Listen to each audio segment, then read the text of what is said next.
This episode brought to you by Butterball Turkey, the turkey that probably won't try to kill or fuck you.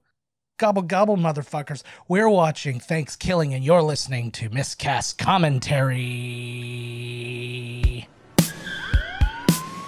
You're listening to Miscast Commentary, where two guys have seen way too many movies and have way too much time on their hands.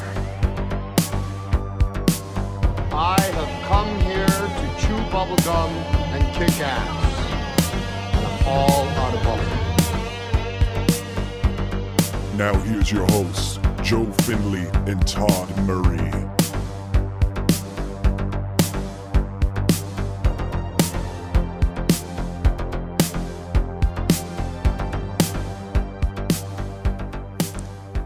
Hey everybody, happy Thanksgiving to our U.S. friends, and welcome to Miscast Commentary. I'm Joe Finley. And I'm Carrie Finley.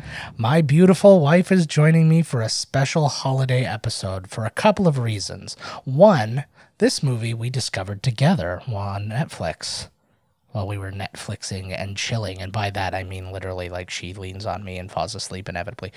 But the other reason is that our dear Todd Tebow the Sailor Murray is still at sea. He is missing out.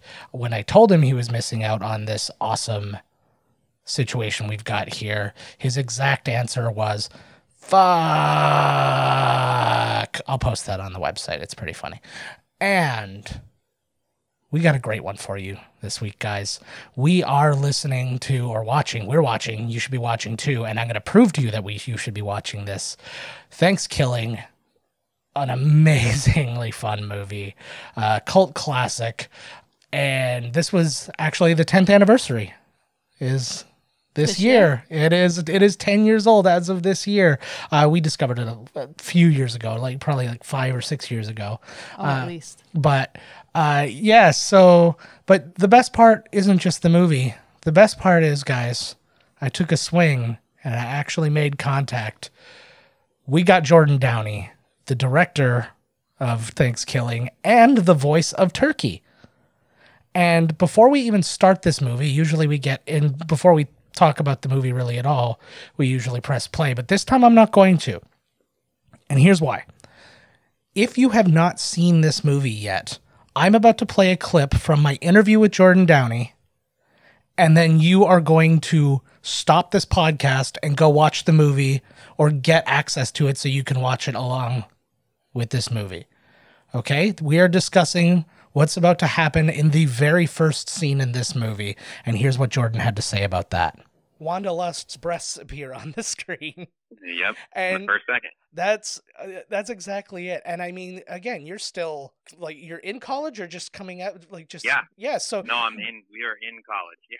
So that's like a special set of balls on a college student making a feature film to go, we're gonna open with breasts and we're gonna cast a porn star to do it. So how did you reach out to her first off?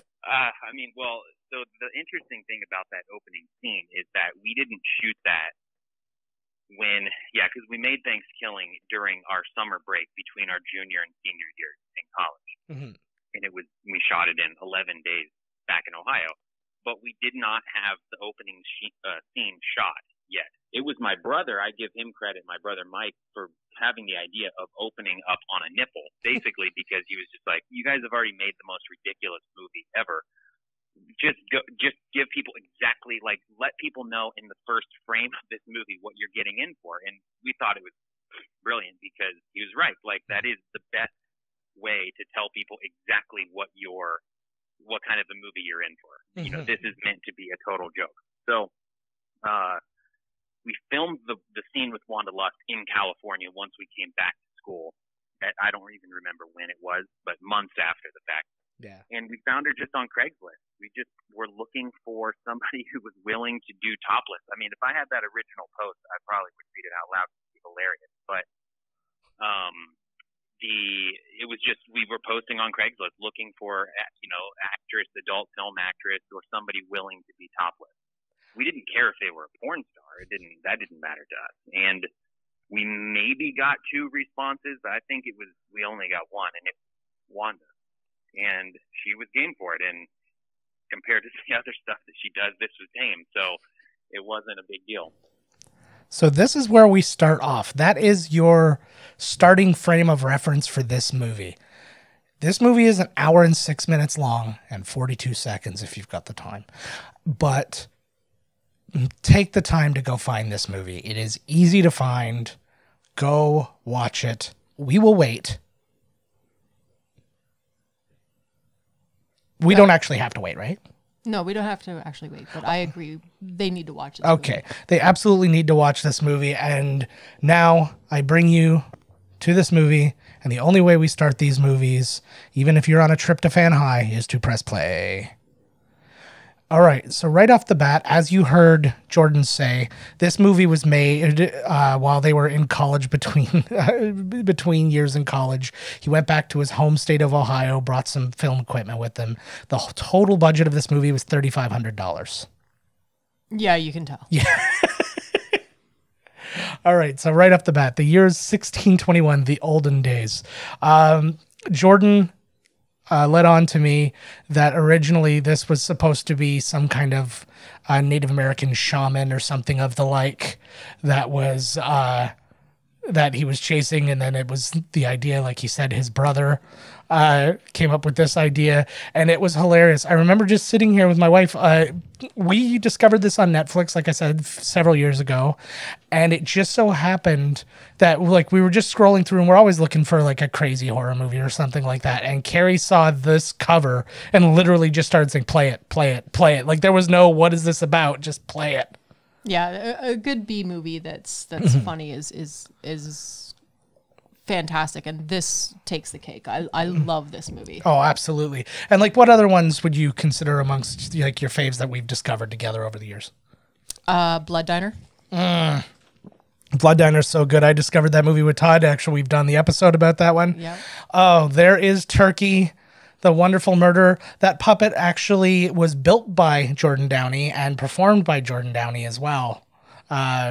He goes into detail in our interview. I will tell you, next week we're going to play the entire interview. It's about 1.5 hours, and you're going to hear a ton more about this movie that we couldn't squeeze in with the clips in that today.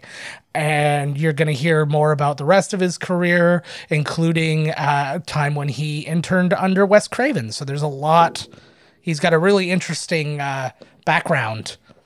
That's cool, actually. I love Wes Craven. Oh, God, yeah. And he's got a great love for the same kind of movies that we love. He loves Critters, and he loved, like, the 80s. And you'll hear a lot about it. So this music, I really enjoyed this music. It's kind of an homage to, like, the simplistic, like, the John Carpenter style or something like that. Mm-hmm. So Troy Smith, who does the special effects makeup, also helped build some puppets for later movies that they did, including Thankskilling 3. There is no Thankskilling 2. It goes from 1 to 3. How do you skip 2? Because the whole movie is about him chasing down and killing people for throwing out the last copy of 2. We need to watch that one. We do need to watch that one. Yeah, Kevin Stewart and and Jordan Downey, they went to high school together. They were friends, and they've worked on literally everything together. Their entire resume, essentially, is the two of them working together. So here we are in Ohio. Get your standard B-roll of students walking around. So this reminds me so much of pretty much the beginning of any of the horror movies of our day. They went really out of their way to show all the stereotypes and tropes of like the different, you got the asshole guy, you got the jock, you got like the sweet girl, you got the slut, you got the nerd. Yep. It's kind of like how Power Rangers works too. Yeah, there's your slut. They're just maybe. You don't know. If she was a real slut, she would have got him out. Thanksgiving. I thought I recognized her from something too, but I realized who she reminds me of. This weird sped up shot freaks me out. But she reminds me of the girl who plays Rosa Diaz in Brooklyn Nine-Nine, and she also plays, what's her face in Modern Family? Sofia Vergara's sister in Modern Family. Oh. She looks a lot like her. Stephanie Beatrice, that's her name.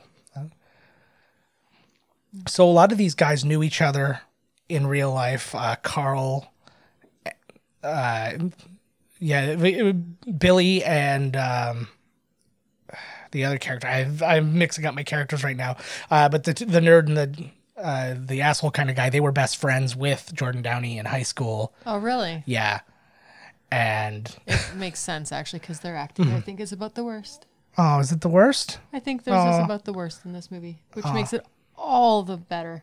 Oh, don't shit on these poor guys. I'm not shitting on them. I love this movie. Yeah, I know. These guys are fantastic. Everybody does exactly what needs to be done for this movie to be what it is, because if they were too serious, this movie wouldn't work. You would think that it would just be, you would think it's just a low budget attempt at, like he's at never a good seen one. an arm before.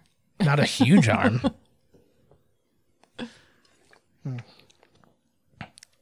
He means his penis, even though it's not a muscle. He's not the smart guy. We've established that.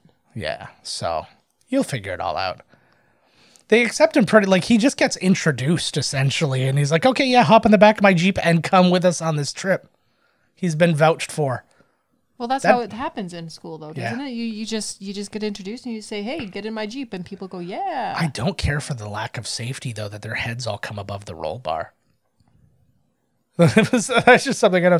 All right, we're going to get into this character in a little bit when we have a little bit more time. But I will tell you that this actor's name is General Bastard. That's a fantastic name. It is. That's not his real name. It's his stage name. He is a musician. But yeah, that's where we start with him. We will. My dad has that same tattoo on his arm. Does he? Oh, I've never noticed that before. and your dad is a General Bastard. What? Why were they putting the roof on? I don't know. I have a feeling that they just probably were shooting and then forgot to take it down when they were shooting. So then they just did an establishing shot putting them up. That would be my makes guess. sense. Yeah. Or the sound of it, because they're driving in faster speed now. The wind was probably too much. So Yeah. when you watch the trailer for this, they actually bleep a lot of the words. So that was one of the things. I guess there's no real Red Band trailer or any of those kinds of things for these. I don't know why it was bleeped and stuff, though, but that's just, it is what it is. Not gay at all. I like him a lot. I wish, honestly, that I saw him in more stuff. I find him very, very funny. He does remind me very much of a Power Ranger, though. Like if he was like the Red Ranger in the original one, Absolutely. I'd be totally right on board. I don't know that his karate's up to par, but I also don't know that the original Red Ranger's karate was up to par. That's right. I'm calling out the Red Ranger. I love that his flashback to his memories of his time with his dad were wearing the exact same clothes that he's wearing right now. And he's the exact same age as he is right now. They didn't even try to make him look younger. Well, they stopped on that. That was when he put up the roof. He saw his dad and played a quick game of catch, and then. You remember that time? Oh, he's gonna go wild. Oh my God, I love. Oh, as opposed to the skinny dipping with clothes on. I don't know the decisions they make for his. He's gonna have dialogue. sex, honey. I hope so. Oh, in this car, with somebody in this car. I like that it's not even one of the women in this car. He's not establishing himself as anything. He's just like, whatever. And it's not going to be with his hand. Well, maybe. The facial expressions I love in this movie, especially your backseat people here. And just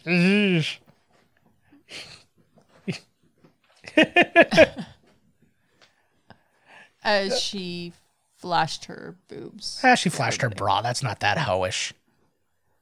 If she's all with Johnny, then why is she not sitting in the front seat?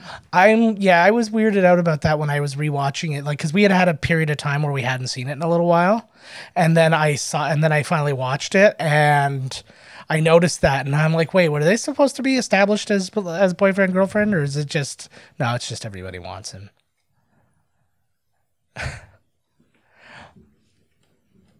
Oh, good Lord.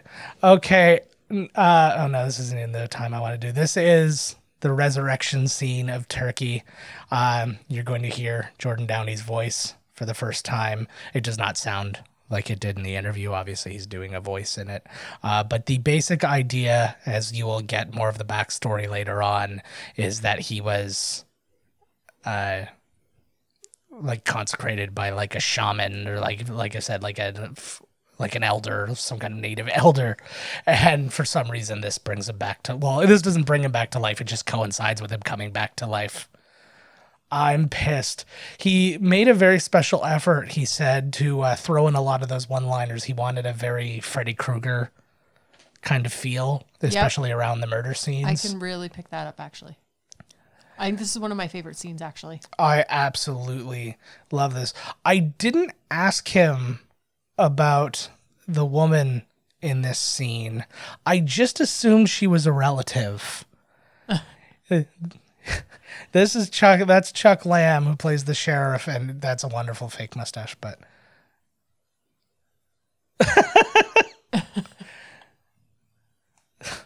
this is how that seemed to just come out of nowhere. I know. See, but the fact that you used Keurig makes this a really hard way for me to ask you for a divorce. Yeah, you're not getting a divorce, honey. You're stuck with me. No, I'm gonna cut some breaks. It'll be fine.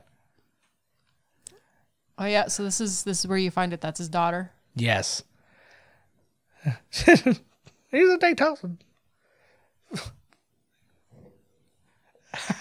I like he ignores the beer and he's all over the tossing. Yep. Mm-hmm. Oh God.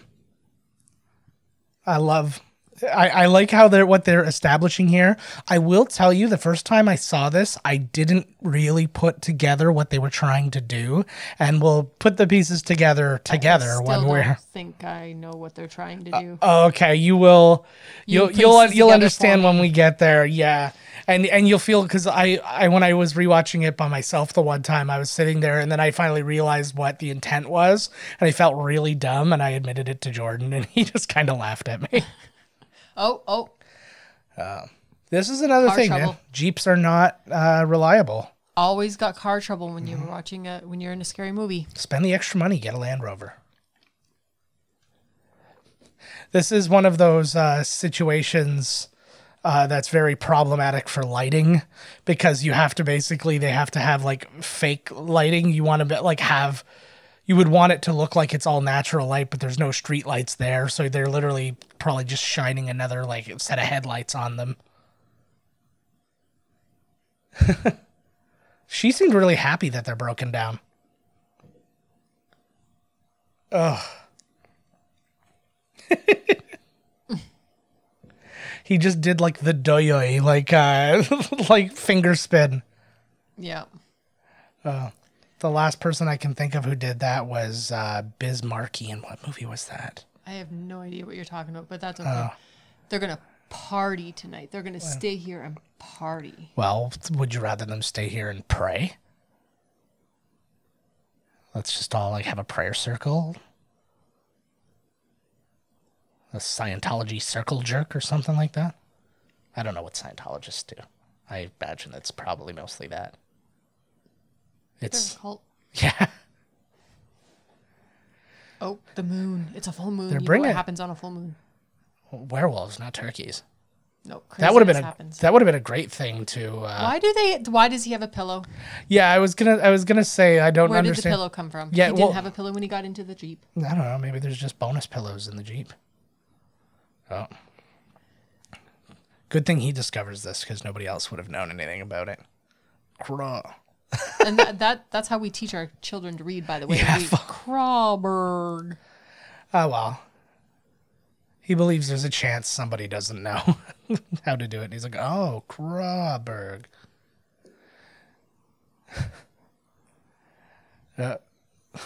I really, really love, I spend so much time, now that I've seen this movie so many times, I don't even look at their faces anymore. I'm looking at their bodies and their body language and like the moves that they're making. And I was like, I picture, because like being not experienced actors, you have that thing. It's always that joke that actors say when you like don't know and they're like, what do I do with my hands? Or like every decision that they're making to twirl their hair or the way they point. It's just, it's very funny. Oh Giant my God. Nipples. I was going to say, yeah, and weird belly button, honey. Look at that belly button. Oh, do not care for the belly button. Can you talk again? I think you just screwed it up. Hello? Yeah, you screwed it up. There you go. Try again. I just hit the wire on the microphone. Yeah. Carrie's causing technical difficulties. Oh, look at that. More boobies. My God. The Pilgrimist chicks were like super horny. That's probably why they overpopulated so quickly. They just like spread and spread and spread. Yeah. Literally. I love this. I like that it's every 505 years yet. Mm-hmm. No, never mind. My math's wrong. I'm stupid. What were you going to say? Well, it was 1621. I was thinking every 505 years. This is the first time he came back. How did they know it's every 505 years? Yes. But no, my math was wrong. No. But he also, he knows the lore. We didn't have the lore available to us. They have so much, like, basically where they were sitting is where all that stuff should have gone. Like, they've got several tents, and they had bedding, and they had... Yeah. They got coolers. Maybe that's why they were sitting up so high, because they were sitting on top of all that shit. Maybe. Mm-hmm. It's so weird. We have a friggin' van and can't pack for 4 people. Oh, my God. Without filling the kids' space in. Yeah, how did they do that in a Jeep? I don't know. Maybe like the wheel well of their, like, that tire in the back. They stuffed that with tents. Oh, there are. This reminds me a lot of, I made a movie in high school with Todd and and members of our class, our media class and stuff like that. And we made this zombie movie, and it just started with all of these kind of expository, like ridiculous conversations. Like we had the projectionists of doing a zombie movie, and one guy like nudges the other, goes, "Thank God something like this could never happen." Like wink, wink, nudge, nudge. And, the sounds and just it's a really important thing. Okay, so here's General Bastard again. I really want to talk about General Bastard. Let's listen to Jordan tell us a little bit more about how he came across this gentleman. How does General Bastard become a part of this movie? Well, Ryan Francis, who plays Darren, is a huge part of, a bigger part of Thankskilling than just being in it, because he was the first. Well, first of all, I went to high school with him, so we were friends from middle school through high school. So long story short, Ryan knew General Bastard because he was General Bastard, whose real name is Dean, wears this like luchador mask and in camouflage. And if you look him up online, you can see his music and his stage presence and all that. I saw some of it last night. You did? Okay. Yeah. So you know the gist of it. But Ryan was like, hey, I know this guy because Ryan was in a punk rock band. And he told us, hey, I know a guy who's in Detroit. He has long hair. He might be perfect to, without saying so, like he might be the perfect hermit kind of guy. And so Dean drove down, a 6-hour drive or so to get down to us and stayed. We put him up in a hotel for a couple of days, and he shot all of his stuff in just a few days. Yeah, so that is General Bastard. I had one of those like aha freak out kind of moments when I was researching the movie, and you're seeing these names, and sometimes you see in horror movies like this, people use like kind of crazy pseudonyms and stuff like that because they will work on higher end stuff and whatever, and they don't want this to become a part of their resume or whatever. So I thought maybe that was the case. And then I started looking into him and found out he was that musician. And Wanda Lust I thought was the same thing. I legitimately didn't know she was a porn star. And then I looked up and she has an IMDb, and then it was all like MILFs and like blah, blah, blah. Like that was like everything she'd ever done was something that was definitely a porno. And I'm like, okay, we've worked that out. She was in that other one that we watched, right? That other porno? No. Anaconda. No. The one where Piranaconda. Piranaconda. No, that wasn't her. That was... No, the girl who in question was not a porn star. So you can see now the construction of the turkey. He gave it more of a vulture look because he didn't like the... he's like, a turkey isn't particularly, like, scary. But the body of the turkey is actually one of those, like, decoy turkey things for, like, hunting. So that's how, like, he's got a hole in it and then just, like, the turkey head. And then the rest is just a fake... So, see, I when I saw the turkey head for the first time, all I could think of is it looks like a herpes penis. Herpes-covered penis. Oh, my God. Uncircumcised. I am really, really, really questioning some decisions that I've made. Now, we've had kids together, so that means I think I have herpes. I just broke Carrie's brain. It happens quite easily. Yeah, just go to bed. Everything will be okay. You're in a tent. Nothing can happen to you. Well, I just also like the idea that they didn't believe it when it was a story. When she says she sees it, they're like, don't worry about it. It's probably fine. It's probably nothing.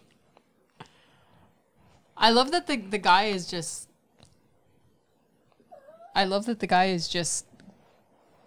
laughing over there in the corner about it and everything. He's the one who had the whole story about it all. I forgot about that. I like that it had a weird scream too. And again, just this dialogue. This is exactly the type of thing, and this is why I think that I gravitated towards this movie too. This reminds me a lot of when, like, Todd and I were doing, like, kind of fuck around writing and stuff like that. That was our dog making that noise. That wasn't the bunny being thrown in the fire. Sorry, but yeah, she usually has my attention when he's recording these things, and she's a little upset that she does not have my attention. Yeah, but it's like you put something like this together, and if you see Jordan's other stuff too, you have to realize that other than Thankskilling 3, none of the movies are like this. He makes, like, legitimate, like, horror movies, and they wanted to make, like, this spoofy thing. So I just picture the concept of just sitting around and just syncing up the weirdest, craziest, most ridiculous shit you can as kind of the dream.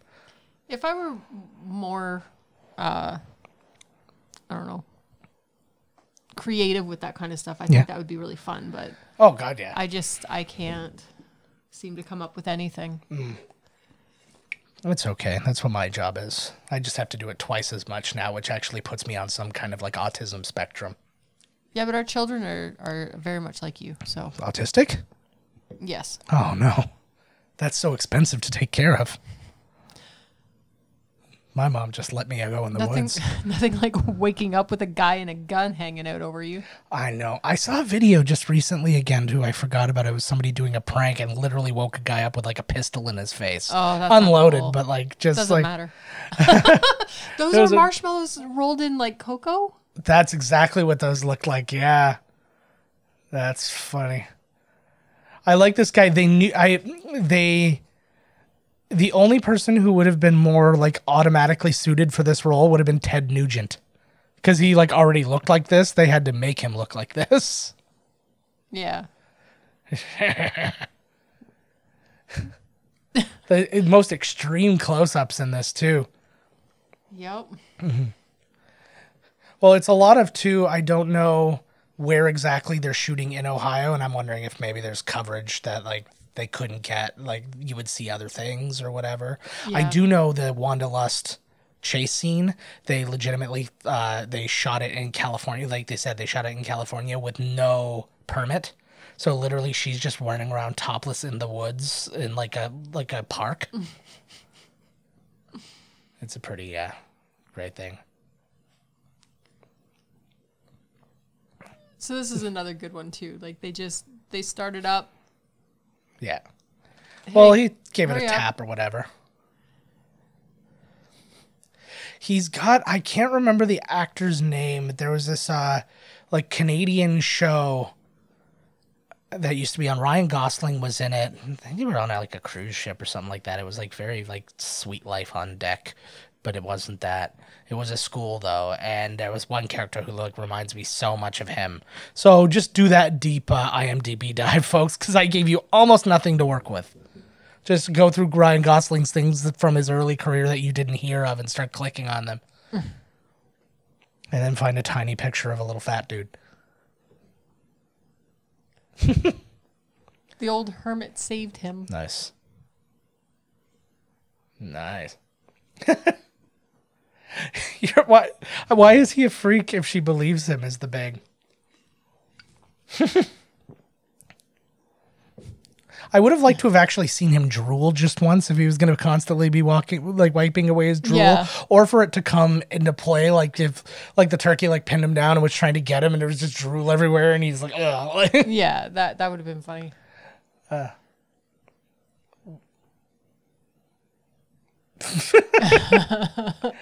That is a very specific Freudian slip. Yep. See, it looks like it doesn't look like there was anybody in the Jeep, for those drive past. Oh God, this is another great scene. I forgot about this when it came out. Are you remembering it? I'm remembering it now. Oh, good God. So this is the hitchhiker scene. This guy, he looks a lot like the nerd character as well. So it's it makes me think, ass, gas, or grass.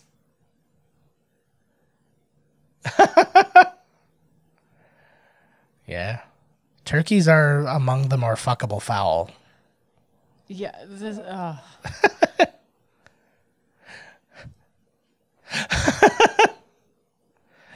He had a shotgun handy as well, which was kind of nice. Yep. I almost pictured too. He was gonna call, and then it was gonna be the other girl. I'm like, oh, that's convenient. Yeah. This is a specifically murderous turkey. Yep. Aw, sweetie.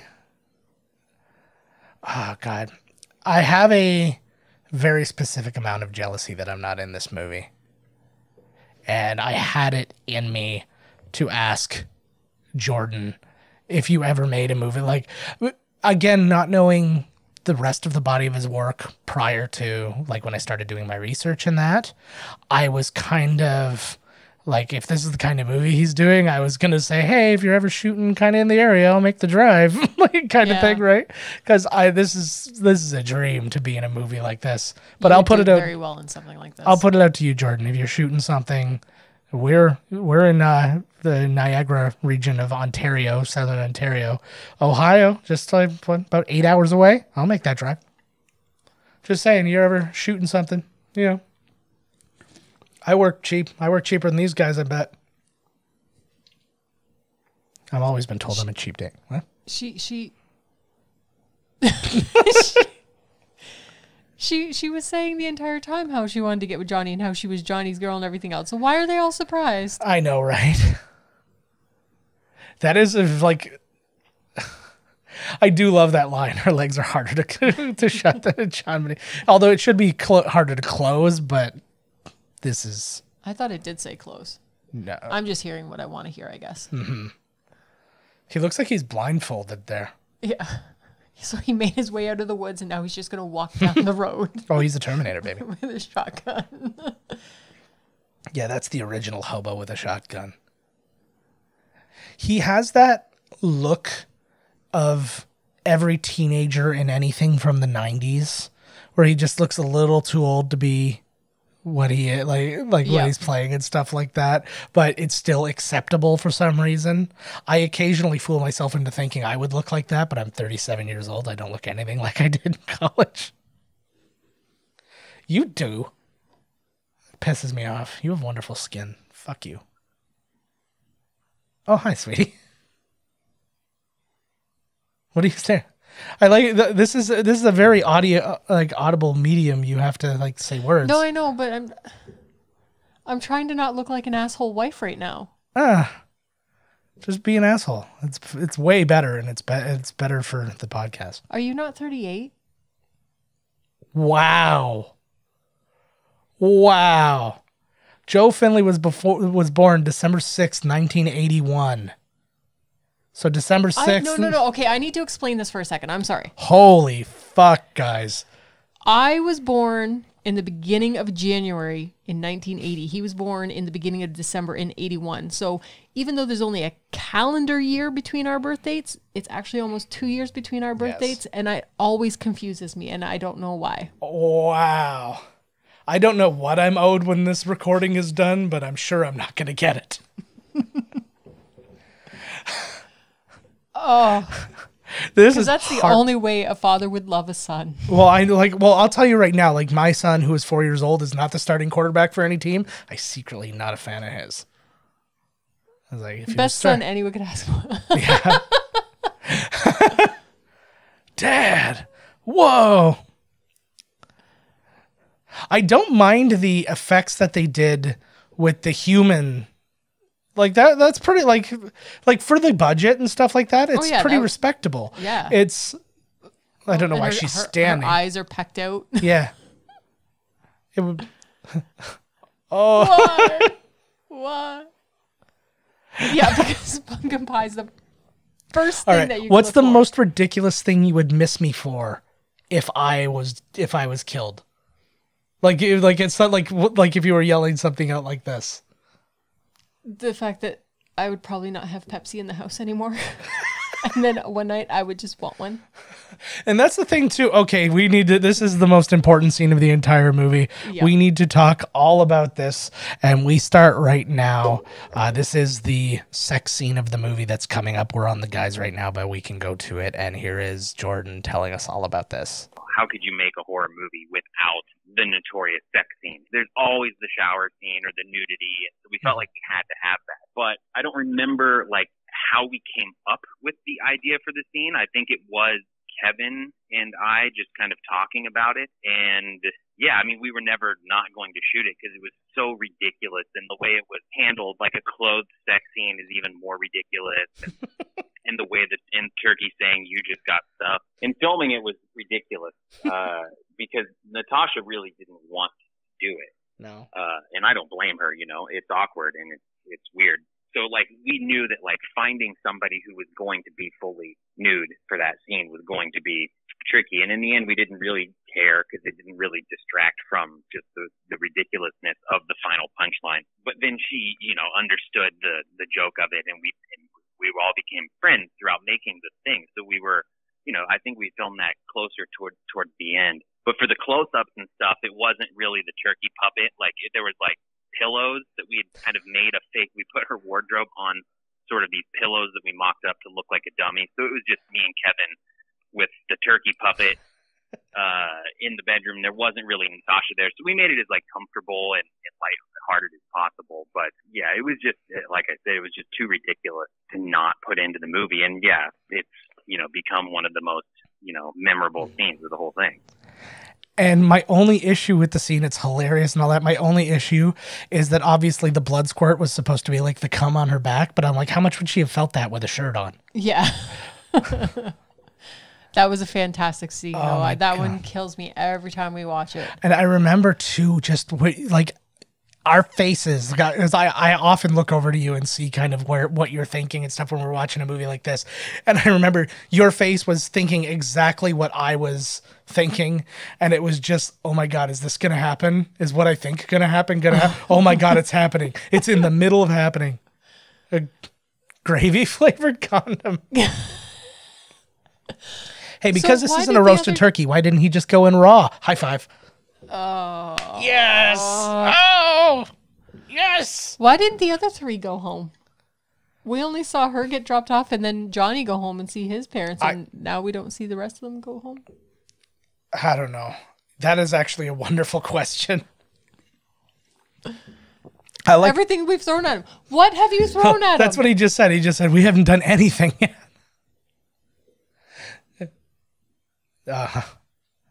Fucking eat him. The books. Yeah. These are some of... We got some montage scenes coming up that are some of my favorite things in this movie. That's the one thing. Got to give these guys a lot of credit because a movie like this really easily gets masked as just like a bad B movie. But there's a lot of thought that clearly went into this. And when I was speaking with Jordan, and which is why I want you guys to hear the whole interview too, is you can hear the thought that actually went into making this movie what it was. If it was a little bit higher budget, I think that maybe the jokes would have probably played even that much better, just because then you wouldn't have had the mistake of just thinking, oh, these guys are just making a shit movie type thing.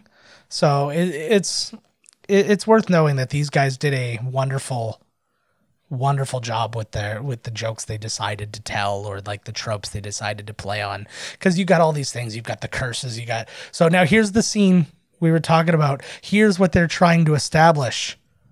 And we'll complete the thought when we get there. So now we have the sheriff who is dressed like a turkey for a contest. Oh. Right? So now we'll complete this thought in just a little bit. But this is wonderful. I love that he thinks the turkey is a real person. Oh, he thinks he's a midget. This is another one. We've got Jordan talking about this scene specifically. It's actually surprisingly improv. So let's hear what they've got to say about this. That hazelnut scene was mostly improvised, like where they're talking about hazelnut and how old are you, and because Turkey says, I forget what he says, something about like, says fuck about something, but I forget what line, and then he says, you're not old enough to say fuck. That whole thing was improvised, and we held it together for the take, but afterwards we were all in tears. So it's nice to hear that was your reaction too, because it was all of our reaction there while making it. We were laughing so hard. Chuck, who played the sheriff, and me and Kevin, everyone else, the whole crew and cast is there, watching, because we've been filming all day. So it was a lot of fun. It is such a funny scene to just have a lull with a bad guy. It makes me picture like having this with, let's say like Jason, just having like a sit down, like waiting in the waiting room kind of. How out of here. Uh-oh. You don't call a turkey a duck. Yeah, they're not fans. They're not a fan when you call him a duck. But they're not a duck. But what it seems to me is he was not going to murder him. Yeah, he wasn't until that happened. And then they called him a duck. You son of a bitch. Why would you assume? Well, I guess what you assume gets thrown out the window in a movie like this. But I was going to say, why would you assume that he's coming after your dad? Like, how would he even know, right? But again, how did he find everything else as well? So yeah, let's suspend a little disbelief for the turkey murder. I'm also shocked at how all the teenagers knock to get into their parents' houses. Nobody just walks into their parents' house. That's actually a really great thought. All right, so here we go. And here was the piece that I never put together. This hilarious thing. We're just sitting there laughing at the idea that she's mistaking a turkey for the dad. But then I never put the pieces together that he was dressing like a turkey for the thing. So somehow that would track for her, that he would also look like a turkey. Yeah. And that I don't know, it makes me want to die on so many levels. But would you mind showing us to the garage? This is my home. Garage. Can you tell me where the garage? You can.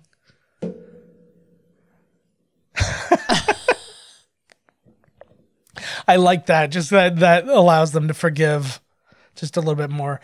They did base this just on a very simple like idea of like Leatherface. Yeah. It's just him like stealing the face. Oh, I don't know why his face was so small that it could only cover a turkey head, but yeah.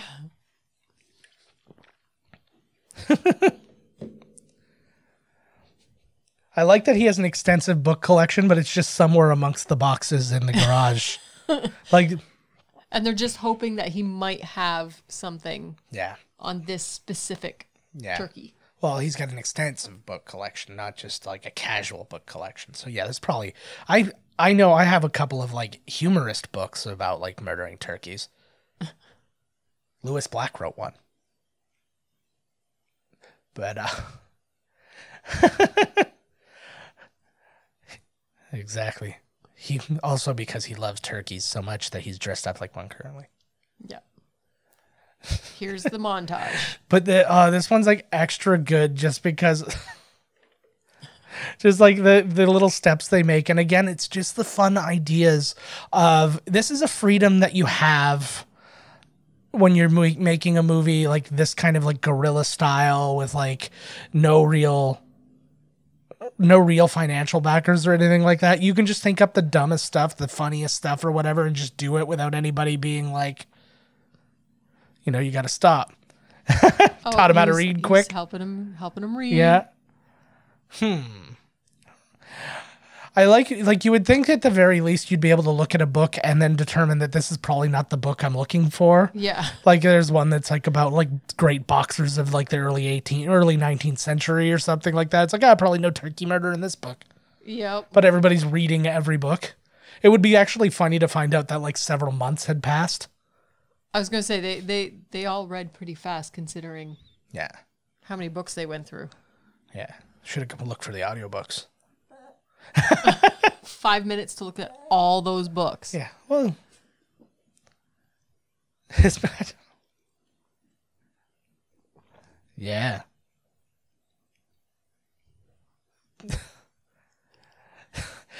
I love just like the quality of that book too. It looks like just a tattered whatever. It's just something they printed and like threw on top of another book. Yep.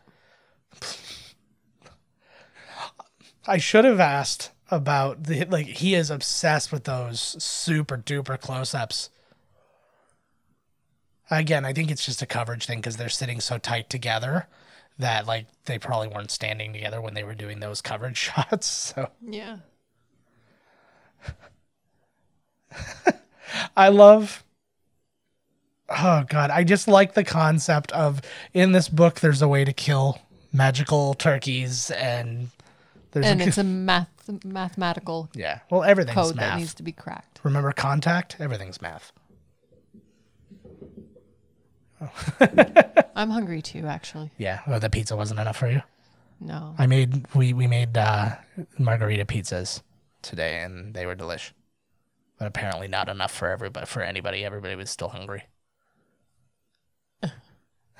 He's doing math in his head. Be quiet. Yeah, that seems a bit much to do the math in the head. That wasn't actually too bad either. The face peel makeup. Yeah. It really didn't look any like that. Looks no worse than Nicolas Cage in Face Off. Yeah. What do you have there? What's that large body shaped thing?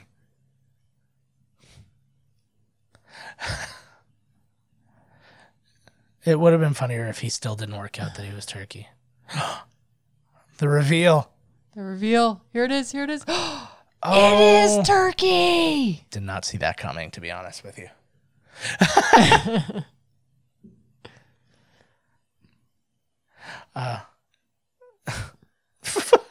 They do hit a lot of language that doesn't that like probably wouldn't even have flown back then, but whatever, it's already happened.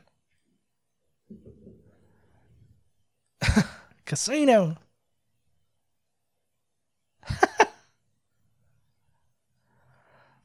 It almost did. Prepared to be dead. I like that they almost kind of like solved the Native American like race crisis. I'm terrified of large birds. I've shared stories before about how geese have run me off of bike trails and all these other things.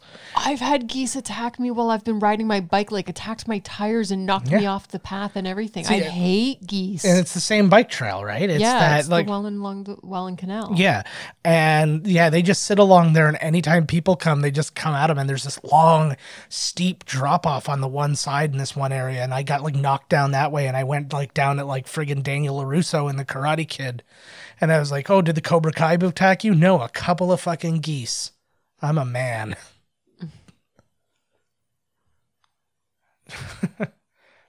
Like, do your magic. It is a teeny tiny paperback book. Like you would think they would have gotten like a big, like something that looked like ancient. It looks like they picked that up just at like some like used bookstore. Well, I think they were going for something that looked old, and I think they just found something that was old, and they worked with what they had. I just mean, like, something that was written like that wouldn't have been written and then released in a paperback version. It would be, like, written in skin. Yeah. They do go through a lot of emotions in a very short period of time. He's kind of on the tail end of mourning the death of his parents. Yep. And,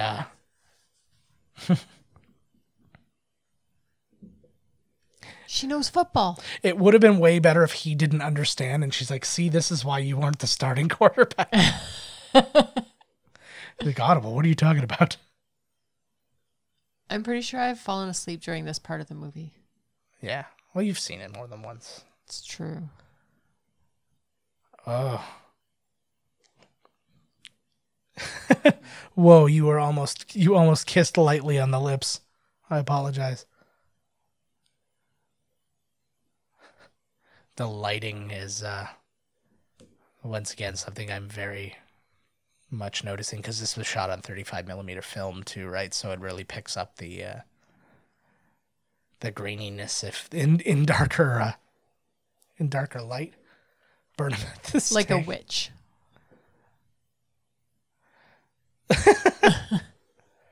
Just your usual thing. They should have had another montage here of them learning the that would have been incantation. awesome. Just boop, boop, boop, boop, boop, boop, boop, boop, and then just like all like practicing it together. You see one person screws it up and like,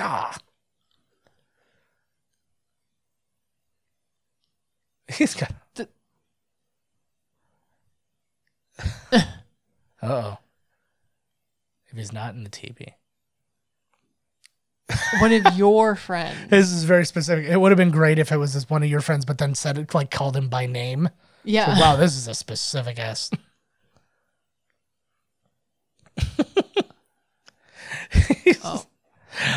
This is, by the way, our son when he gets his hunger pangs. Yeah. This is essentially how he's gonna die, wandering the streets. The animated a turkey here from him to eat. Yeah. The animated portions of this I find very, very funny. I don't know why it's like Revolutionary War music that he's hearing when because it's very American. Yeah. I used to have a beard like that. I'm just putting it out there. Oh, see, again, a pretty decent effect. I just...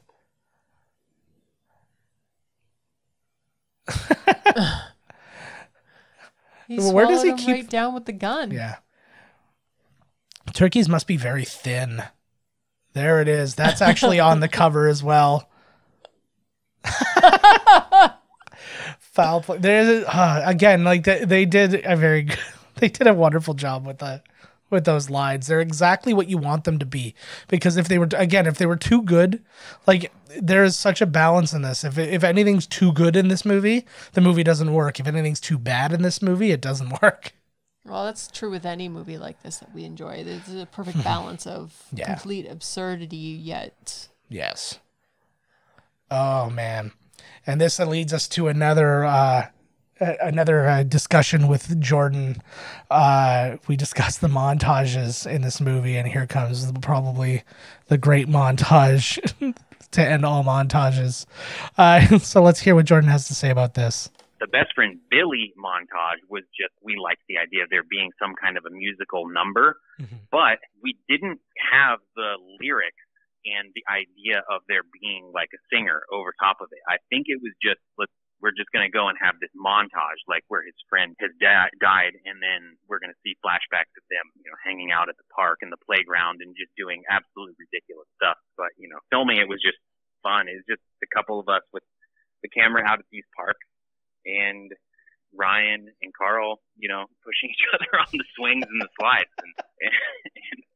and having fun. And then, where it really cheeses up is just with those cross dissolves. But with that one, yeah. So I remember then and when we were editing it, we just needed a really cheesy piece of music over top of it. And I forget what we found. It was some royalty-free thing that we ended up finding. And while that was playing on loop, I kind of just started like joking around and kind of like singing a tune to it.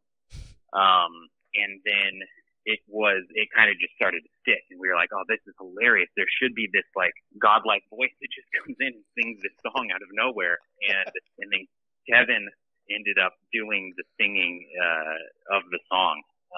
And it's hilarious. It's a classic moment. Oh man. And yeah, I do love a good montage, and this one is just ridiculous. And just the idea that they just kind of ran out there and just kind of like, dicked around for a little while. Like, picture that when you're shooting a movie. Like, the answer to how was this made is never, oh yeah, we just went out there and screwed around. Maybe if you're shooting on digital or something like that, or if you've got like real like Apatow money or something like that, but like not when you're like on a super tight budget and you're shooting on film. It's just bananas. But yeah, so like they said, Kevin Stewart there was the one who did the the music or the lyrics for that, and it's just perfectly funny. And they left him there. They just leave him dying on the side of the road. Well, they got turkeys to catch. That actually is a pretty cool shot. It's like this weird, like, Fear and Loathing in Las Vegas kind of shot. He's eating healthy, though, so I appreciate that. Refined fiber.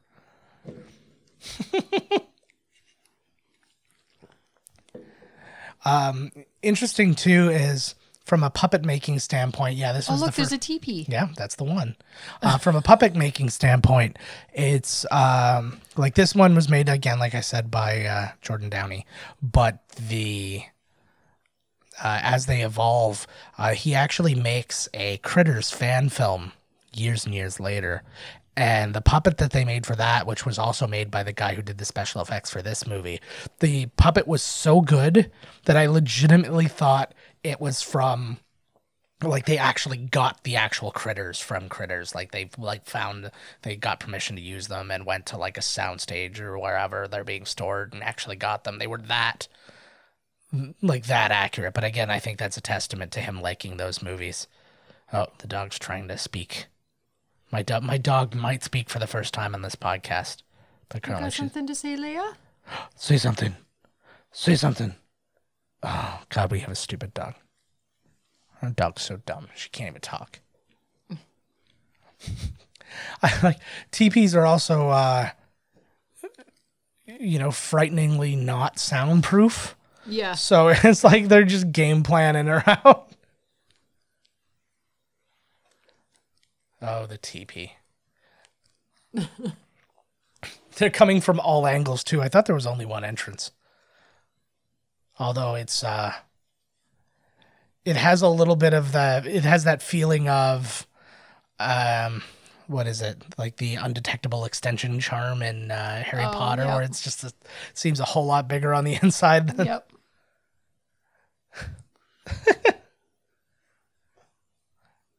Oh, it's good to be invincible. Oh. He's not fighting. Again, turkeys fight hard. Oh, yeah, I picture that they would be very much like fighting a goose. Turkeys are monsters. And that's why, like, once it all made sense to me once I heard that dinosaurs potentially evolved into a lot of types of birds and stuff like that. Yep. I was like, that makes perfect sense because they're all fucking monsters that are trying to kill us. It's true. Mm-hmm. Anything larger than a chicken is just trying to murder us. And a chicken will fuck you up still, too. Are you ready? When did they take the time to learn this? Like on the drive over, or? Yep. And why does it have to be backwards? Because that's what the math said. No, I know that, but it's just like you would think the incantation would just like, wouldn't this just technically be forward?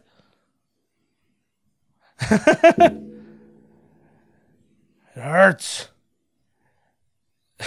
There, we did it. Now he's not invincible. That's good news.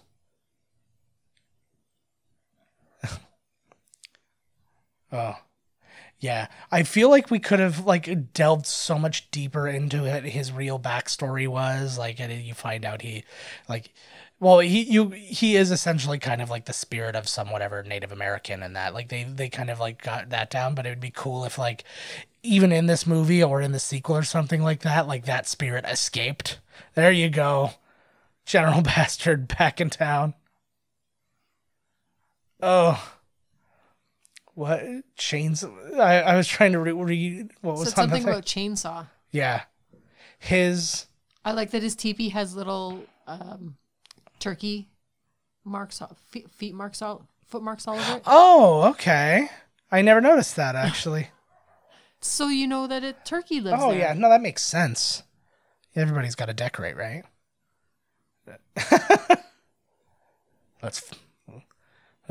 It would have been really funny, though. I think the end of this movie should have been he gets away, but then that guy who tried to have sex with him in the car gets him again. He's like, "Oh, you again," and he's like, "No!" And then just the implication is just that the turkey's gonna get raped, and that's the end of. But he killed the guy in the car.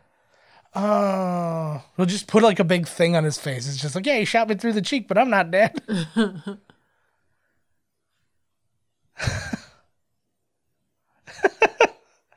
The voices that people decide to make. Again, I did in that high school movie I made. I was the fixer, and I was like this this operative who like did all kinds of like horrible things and blah blah blah. And then I end up having to like help like save everybody from the theater full of zombies and all that. And I remember when we were watching it back. What a nice guy. Yeah. What a sweet fellow. But I remember trying to watch it back and I'm just saying, like, why did I do a voice? Like, what? You were getting into character. You needed to decide what the character was going to. My actor's secret was that I was an idiot. Nah, you're not an idiot. No, I was an idiot. I'm not an idiot. High fives.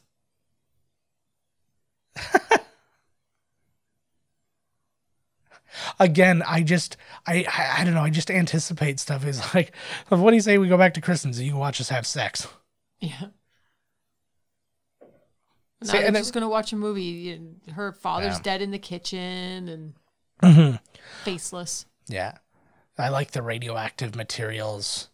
A reason that this is something I didn't know until more recently, but a reason that they can show Night of the Living Dead here is because Night of the Living Dead is actually public domain. Really? Yes. You do not have to pay to show it. Todd and I had been talking about potentially doing a live episode somewhere, and it was the first thing that I thought of actually when I did that research. I was like, oh, let's see if we can find a decent movie in the public domain. That would be awesome. That's a great movie too. Yeah. But we did the remake one as an episode, so we'll get to it eventually. But I think that would be a decent way of dealing with that. Oh. I would have liked just one person calling attention to, like, are none of us concerned about all our dead parents? Yeah. And the fact that the other guy there is, like, almost sitting on top of Johnny. I'm kind of down with that. See? Just... He's not even like, well, he's good. No, if they don't care, you hang out. That's you're of that age. You discover yourself. That's so weird. I'm just saying. They said they were going to party, and that feels like it's a part of partying.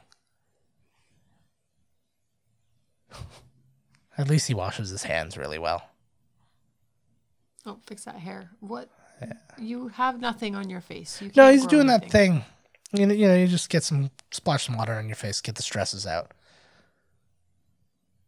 Shutting off the lights apparently turns the water off. It can. If you have a smart house. You set up IFTTT. The establishing shot of the things in the fridge. Oh. Why was he 180 degrees? I don't know. That's way too hot. Yeah, it is way too hot. Maybe he's got malignant hyperthermia. Ooh, that's actually a fun disease my wife has that we have to be wary of. The basic idea of it is if she's put in the wrong scenario or if she gets like the wrong anesthetic gas or something, her body temperature just increases until her blood boils. Yeah, it's good times. Mm-hmm. So we have to only stay in first world countries, which means all of my dreams of going to nothing but third world countries on my vacations has been dashed just by marrying you. Yeah, well, I'm worth it.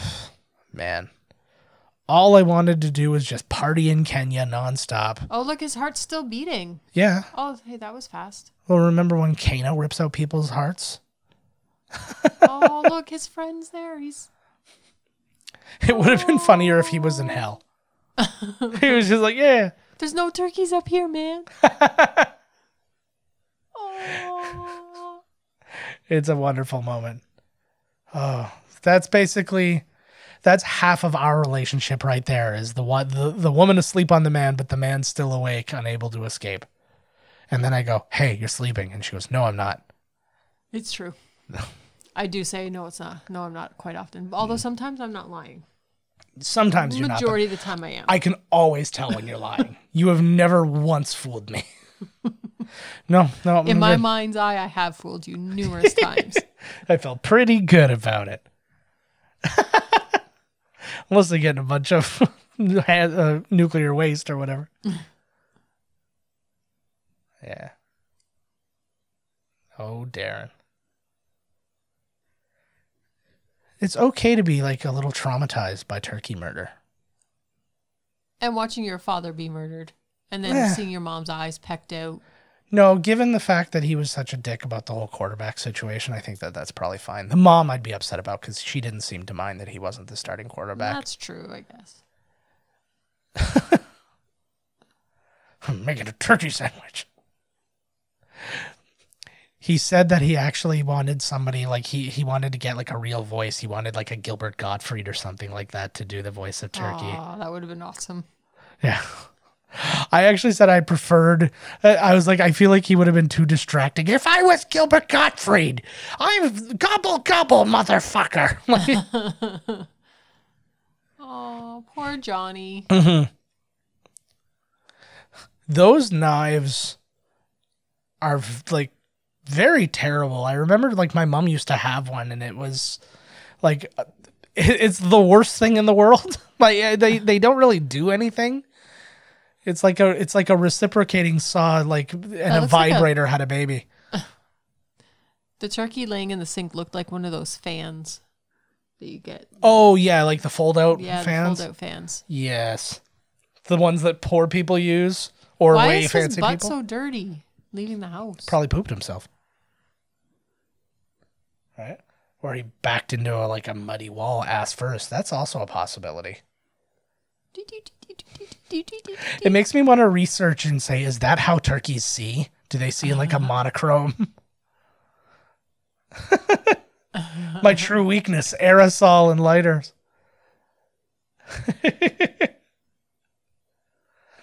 Do feathers melt?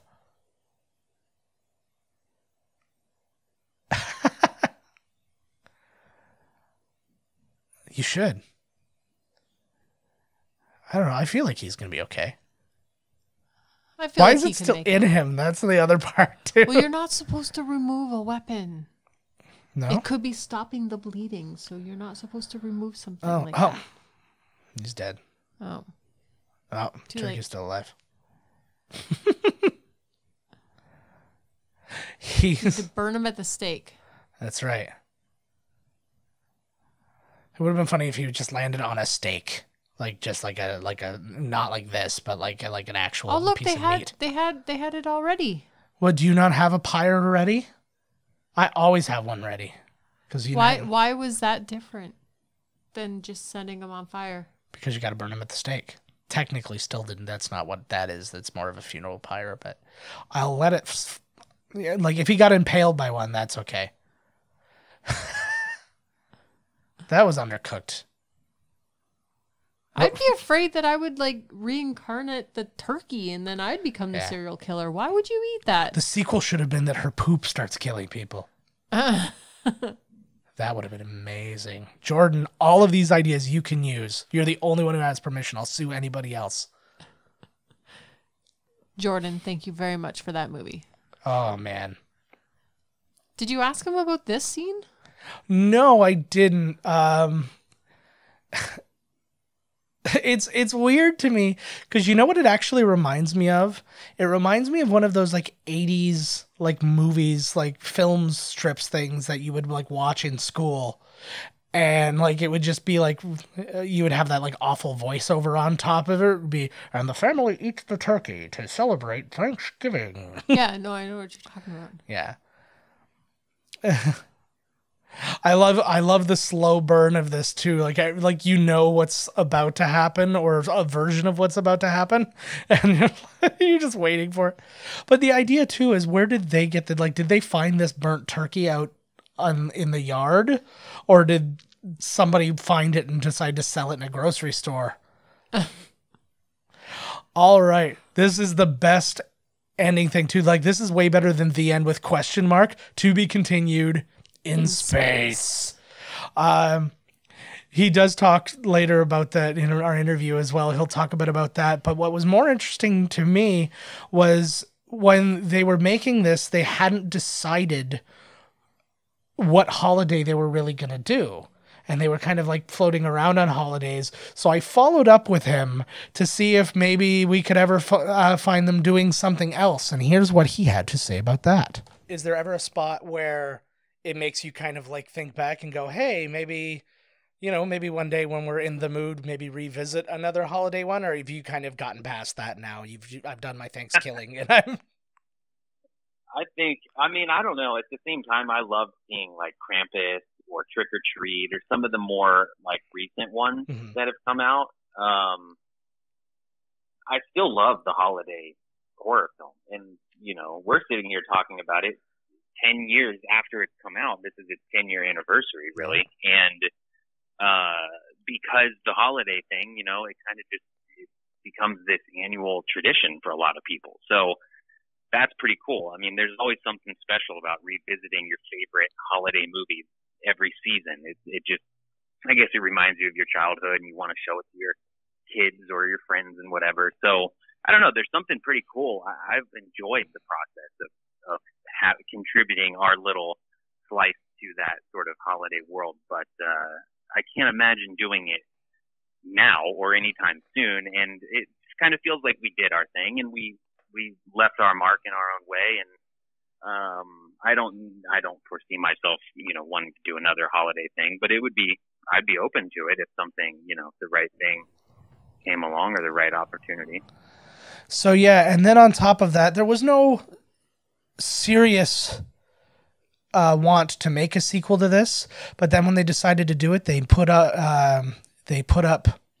a Kickstarter for it, and it was actually one of the highest fundraising Kickstarters for horror movies of that time. Now, this was a while ago, and Kickstarters have become quite a thing since then. But that's a pretty big thing. They raised like $100,000 to make the sequel to this. And if you haven't seen it, I had Jordan try and tell me how to describe it to somebody else. It's like it goes in such a different direction. There's a lot of puppets in it, like Muppet style puppets, and it does take place in space. Wanda Lust does return as a big titted astronaut, and so there's a lot to see in that one. I do encourage you guys to go check out Jordan's YouTube page. You can actually see most of his movies on there directly. He's got his old films, and he's got you can see trailers for other things that he's made. You can see the whole of his Critters fan film, which I actually do recommend. It's only about 7 minutes long or something like that. It's quite good though. And find him on his website at jordandowney.com. And for us, we thank you. We give thanks to you on this Thanksgiving, U.S. Thanksgiving. Sorry, Canadian fans, not enough of you. If there were more Canadian listeners, which really hurts my fucking feelings because the fact that I'm Canadian and like the amount of people who listen in Canada don't add up to the amount of people who love me. I'm just saying. I'm one of those people who love him but don't listen. We'll see. She either listens or she doesn't love me. It's one or the other. But we thank you all so much. We hope you had fun with this episode. This was a very special one. Please tune in next week to listen to the entire Jordan Downey interview. He is a really interesting dude, and it was a lot of fun to talk to him. And as always, find us on miscastcommentary.com. Email us, podcast@miscastcommentary.com. Find us on Twitter @miscastpodcast. I'm at JK Finley. Todd, who's not here, is at miscasttodd. Carrie doesn't tweet, so forget it. You can find us on Instagram. I'm at JK Finley, and we are at Miscast Commentary. And so, yeah, like us on Facebook. Make sure to check out, this week's episode of Dueling Decades. I was in that and joining the guys once again. I was battling on behalf of Thanksgiving week for 1990 and see what kind of fun things I picked out and see if I beat out Thanksgiving week for 1983. Spoiler alert. It's a podcast. That was my spoiler. I'm pretty good. So for now, tune in next week. You'll hear the interview. You're going to hear some Miscast Commentary archives. Todd will not be back just yet. He's going to be back the following week, and you'll hear more of us, doing what we do. So, Carrie, you have anything else to say? Thank you for watching that movie with us. I love it. Can I go to bed now? Yes, you can, baby. See, look, we're doing just fine.